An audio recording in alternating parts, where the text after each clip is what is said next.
Cryptocurrencies are a revolution in the financial markets. But still, most of the people are confused what these cryptocurrencies are and how do they differ from traditional currencies like dollar, pound and Indian rupee.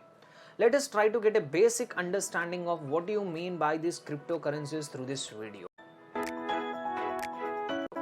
What actually led to the emergence of these cryptocurrencies like Bitcoin, Ethereum, Dogecoin? In order to understand this, first we should know what are the limitations of existing currency mechanism and banking system. The usual currencies like dollar, pound and Indian rupee are generally referred to as fiat currencies. Throughout history, these fiat currencies and banking system have emerged in order to facilitate exchange of value. That is, to provide a better medium for buying and selling of goods and services. Today we largely rely on existing banking system for our financial transactions.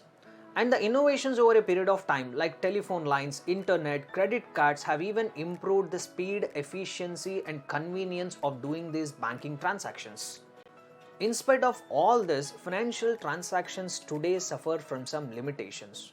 What are those limitations of existing fiat currencies and banking system? Fiat currencies are not backed by any commodity.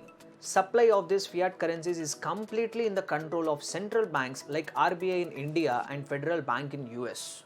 Fiat currencies can be used only for local transactions. If you take for example Indian rupee can be used only for doing transactions in India.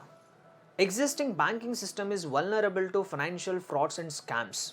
The banks could compromise on the security which could lead to a huge financial loss to the account holders, which are most common nowadays.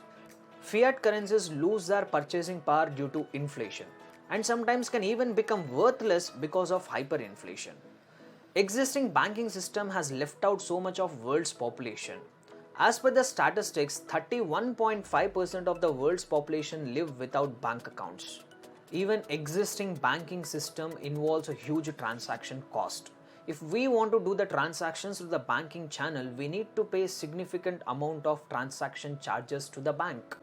These limitations of fiat currencies led to the emergence of a cryptocurrency named Bitcoin in the year 2009 by a mysterious person with a fictitious name of Satoshi Nakamoto. Now, how come this Bitcoin will try to overcome the limitations of fiat currencies?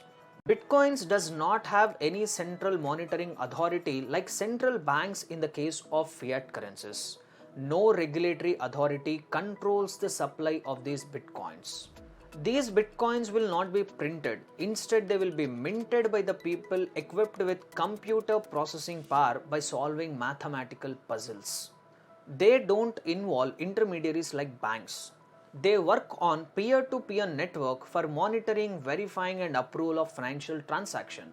So this is even going to take out transaction costs because we no longer rely on these intermediaries.